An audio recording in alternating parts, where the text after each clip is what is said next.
শুক্রবার হচ্ছে না জিটিএর বৈঠক। বিমল গুরুং ইস্তফা দেওয়ার পর থেকে জিটিএর ভবিষ্যৎ নিয়ে তৈরি হয়েছে চরম অনিশ্চয়তা, পুরোপুরি বন্ধ কাজকর্ম। গত শনিবার মুখ্যমন্ত্রী ৭২ ঘন্টার মধ্যে জিটিএর দ্বিতীয় পদাধিকারীকে দায়িত্ব নিতে বলেন।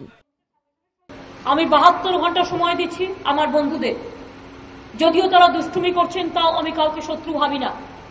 আমি মনে করি তারা উইথড্র করবেন স্ট্রাইক, আর যদি ৭২ ঘন্টার মধ্যে তারা স্ট্রাইক না উইথড্র করেন তাহলে যেন আমাদের বাধ্য না করে স্ট্রং অ্যাকশন নিতে।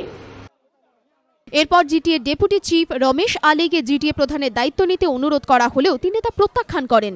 জিটিএ ঘিরে এই অনিশ্চয়তার মধ্যে ব্যাহত হচ্ছে উন্নয়নমূলক কাজকর্ম। এই পরিস্থিতিতে প্রধান সচিবকে চিঠি পাঠিয়ে ১৬ তারিখ জিটিএর বৈঠক ডাকার আবেদন জানিয়েছিল মোর্চা। বৃহস্পতিবার মোর্চার সাধারণ সম্পাদক রোশন গিরি বলেন, জিটিএর প্রধান সচিব জানিয়ে দিয়েছেন শুক্রবার বৈঠক হচ্ছে না। जीटीए का मीटिंग हम लोग ने 2:30 में रखने का लिए बोला है, लेकिन अभी पता चल रहा है कि कल जीटीए का मीटिंग प्रिंसिपल सेक्रेटरी नहीं रख रहा है और 10 डेज का नोटिस में रखेंगे, ऐसा पता चल रहा है। জিটিএর সচিব আর ডি মিনা জানিয়েছেন, জিটিএ চুক্তির নিয়ম মেনে আগাম নোটিশ জারি করে তারপর বৈঠক হবে। कल मीटिंग नहीं होगा।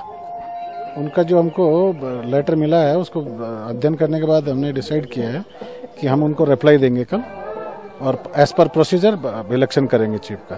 हाँ, जो प्रोसीजर है एक्ट में, रूल में, उसी के अनुसार हमको इलेक्शन कराना पड़ेगा, नोटिस देना पड़ेगा प्रॉपरली। তবে রোশন গিরি জানিয়েছেন, পূর্ব নির্ধারিত সূচি অনুযায়ী শুক্রবার সকাল ১১টাতেই তাদের ডাকা বৈঠক হবে। সনদ ঝা ও মোহন প্রসাদের রিপোর্ট, এবিপি আনন্দ, দার্জিলিং।